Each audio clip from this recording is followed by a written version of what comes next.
beloved one to the final resting place, they also dance. So I decided to give my mother a dancing trip to her maker. You know what else she could be talking about? Is it Black Panther 2? Wakanda Forever? No. Could it be Batgirl starring Leslie Grace?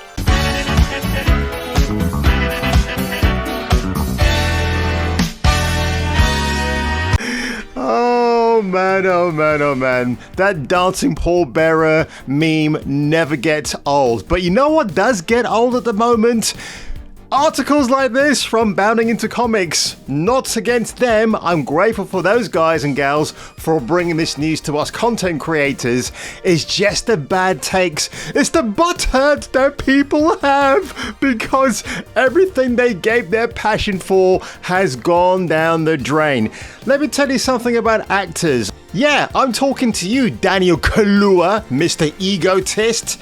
Actors have a very fragile ego about them. They've trained hard, they've worked hard, they've waited at a local cocktail bar to pay their tuition classes and hopefully end up in something that is not comic book dog shit like the ill-fated Batgirl, which got cancelled by David Zaslav.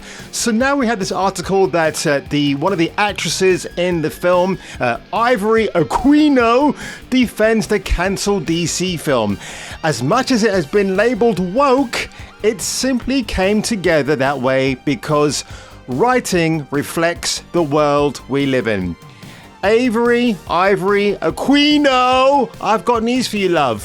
When we all go to watch a movie, we don't want to be reminded of the real world. They are movies, they are fantastical, nothing in them is real, it is all make-believe. The same reason why I retreat to my comic books, my video games, any other form of acceptable entertainment that takes you away from the horrors of real life. Paying bills, doing laundry, working 5 days or more a week. You get the drift. Oh, and taking out garbage. I absolutely hate taking out the garbage. But speaking of taking out the garbage, maybe that's a nice segue into this. So, when we go further into this, prior to the film's cancellation, the transgender Aquino, because yeah, when we're casting an actor or an actress these days, they have to have a certain trait or a pronoun that validates them, or validates them rather. Where do validates come from? She was set to portray the similarly identified best friend of Batgirl's character, Elisa Yo, created by writer Gail Simone and artist Adrian Sayaf. Yo was introduced into DC Comics canon and eventually confirmed as transgender during the pair's run on the 4th volume of Batgirl. Whatever happened to the days of just picking up a comic book, folks, and just going through it and not being worried about someone's identity, someone's pronouns, you know, the good old days of comics, folks. I always talk about it here on my channel. And of course, when I talk about things like this, people think I'm just going off on one like C6 Steve and his awesome tunes on that surfing Laguna that he calls his home. But holy hell, man, but it gets really funny, folks. Initially stepping into the dominoed Dare doll's life as her roommate, Yo has been set up to become some iteration of Batgirl, really. Her take on the identity emphasized by her transgender pride flag wrapped baseball bat. Wowee! I mean, I can see the cringe is just getting worse and worse, but now... I've never heard a phrase like this before. In the time I have grown up, I've watched movies, I have soaked in entertainment, I've never heard of this following phrase. Are you ready for this, folks? Because this is going to be a giggle. Taken to the social media platform after learning of the film's rumoured funeral screenings and the possibility afterwards that the film's footage would be destroyed. Aquino wrote from her position as one of many who poured our hearts and our farts into the making of this movie and asked the WBD head that this measure be considered.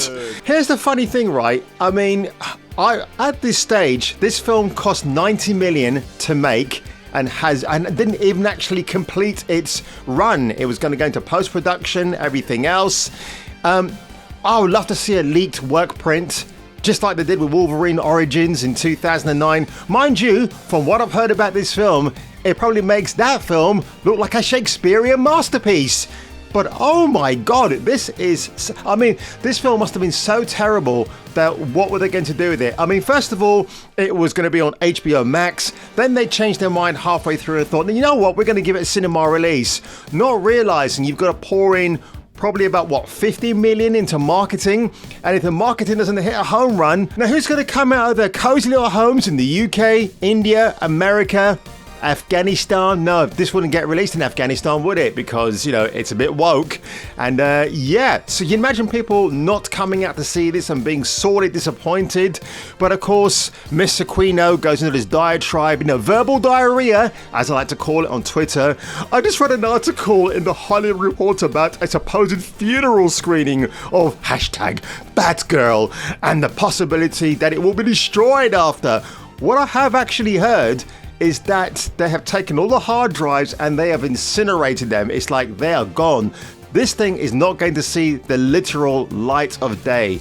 It makes me laugh a lot when I read this article. I mean, you can go in. I mean, look at it. Look, this diatribe letter is so long. Bounding to Comics have had to split up the screenshots just to accommodate their real estates online. It is pretty hilarious. I mean, another whinging, whiny actress who didn't get to be seen in a film that nobody else wanted to see. But you know what? When I think of Batgirl and I think of Birds of Prey, it takes me back to this TV series. And that is Dina Meyer, playing the proper Barbara Gordon, the proper Batgirl. And oh my God, she's got curves. She's got boobies.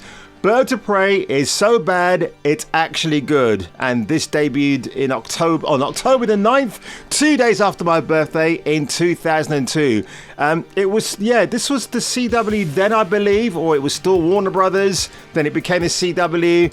But I remember when this show came out, it only lasted 13 episodes. What a shame. But it had a great cast of people. If we go here to Amazon, I'm actually going to order this box set after I finish this review, this video rather. The complete series. Batman's little girl is all grown up, and yes, she's got a bit of cleavage on there on show, folks.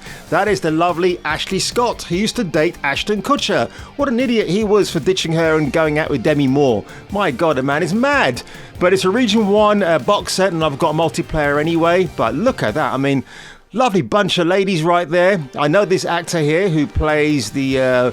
I don't know, I can't remember who he played in it actually. But look, I mean, if it's so bad it's good, is that necessarily a bad thing? I mean, considering what we get today, you got to go back and get this, man. And I'm definitely going to order it. I believe it is in widescreen. No, it's a standard version. That's a shame. Oh, well. But I'm definitely going to be ordering this for sure. £28, brand new. I don't care. It's going to be good. And and it got some animated. Oh, okay. So this looks pretty good actually for the value I'm paying for it. I don't care if the action is hokey, as long as it's got everything else I like. Pretty women looking hot, talking shit, playing their actual comic book accurate characters. That's what matters to me, man, and that's what I'm definitely down for. And can we just have another look at Dina Meyer? Oh my God, look at this. Just type in Dina Meyer, Birds of Prey. Oh my God. I remember her in Starship Troopers, but my God, she just looks incredible. I cannot wait to watch this again. The costumes look really good. Don't care if it's cheesy. I like a bit of cheese. Batgirl, what could have been? You know what? I'm going to say one more thing quickly as well, folks. Again, what Zack Snyder should have done back when he was helming the DCEU, he should not have cast Gal Gadot as Wonder Woman there and then. Probably could have given it more time to cast somebody else in the role. When you cast someone like Gal Gadot who has very limited acting experience, you're putting her under the spotlight, and then you have to write a script that's tailor-made for her limited acting skills. It's a big gamble you're taking, and fortunately for I would say for Zack Snyder and Warner Brothers, that kind of paid off.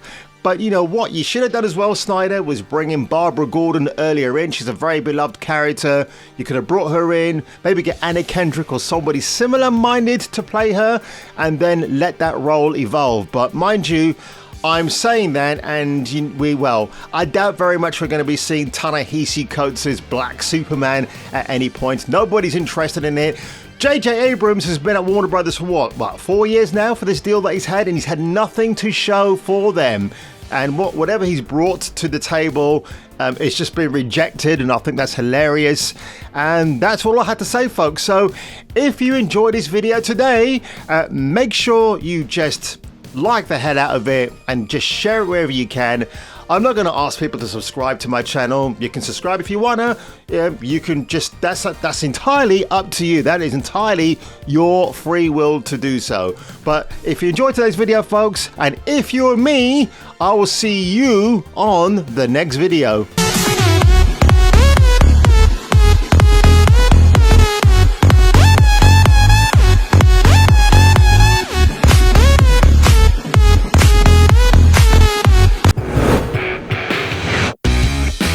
Like and subscribe, or get your nuts Krogan crushed.